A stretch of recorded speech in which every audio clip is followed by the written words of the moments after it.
Week 39. Last week, I fixed a number of issues in the email outbox function in Supabase Edge function backend, as well as the cron job that calls it.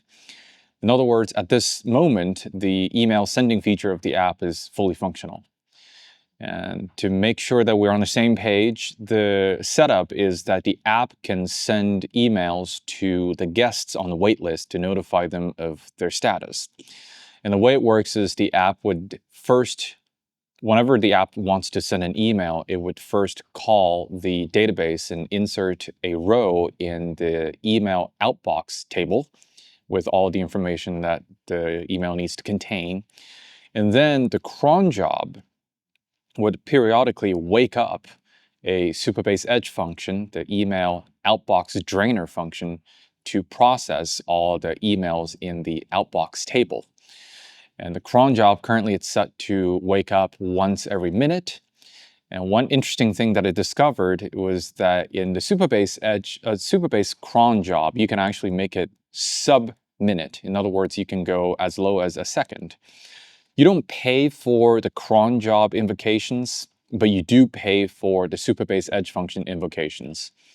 And obviously, you would want to keep that as low as possible to control cost. However, given the generous free tier in Supabase, I can afford to call it once every 30 seconds if I wanted to. I'm keeping it at a minute at the moment, just to get a feel of it. Because I'm sure in the future, the Supabase Edge function is going to bloat up as I add more features to the app. So as a result, at this very state, the app is feature complete. I'm not looking to add any other features to the app, big features. I'm trying to, during the bug squashing, the UI polishing phase, I probably will add some little features here and there in the UI, but the big infrastructure features are complete. Now, there's a lingering issue that I was not able to solve last week, is making the webhook work with Supabase Edge function. To motivate my explanation, the email service provider that I use to send notification emails is a service called Resend.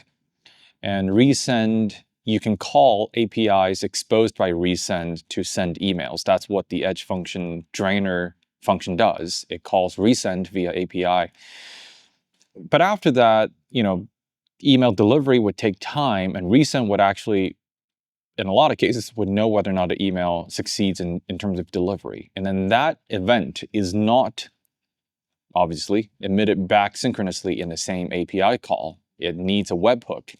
So when a certain event takes place, like email succeeded in delivery or email failed in delivery and stuff like that, Resend would then use a webhook to call an exposed API from Supabase to tell Supabase exactly what happened to the emails that I sent. Now, ideally, I would want this to be set up just so that the app can track, the backend, if not the app, can track the status of the email sending. Problem I'm running into is it keeps complaining about 401 authentication errors. And I have not been able to figure out why.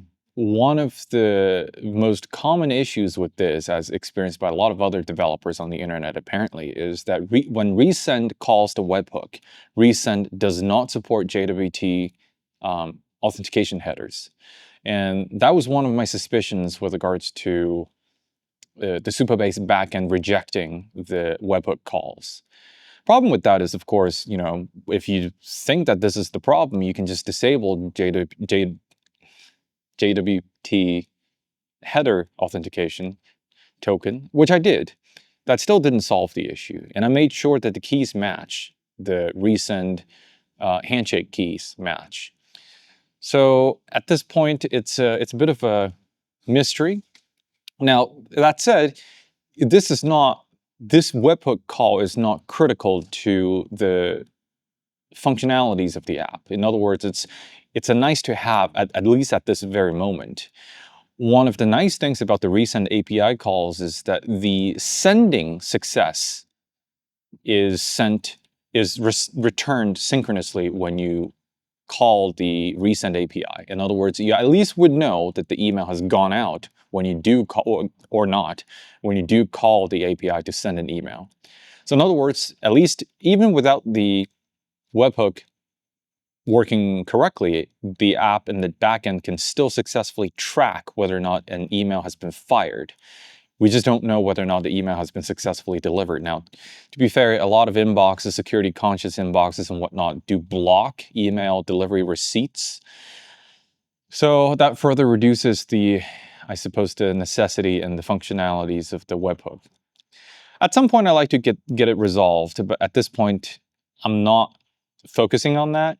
The focus for next week and the next couple of weeks would be UI polishing.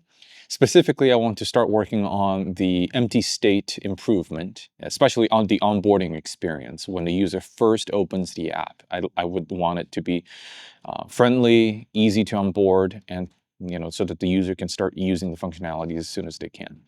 That's the focus. Next week, I'm hosting guests, so I would imagine that the progress will be very little. But my goal is to have the app in a test-ready state by the time I leave the country for a big international trip coming in three weeks. So I have about 2 weeks' time to fix the UI issues, polish the UI, and then get the app in a ready state for testing. That's it for this week. I will see you next week.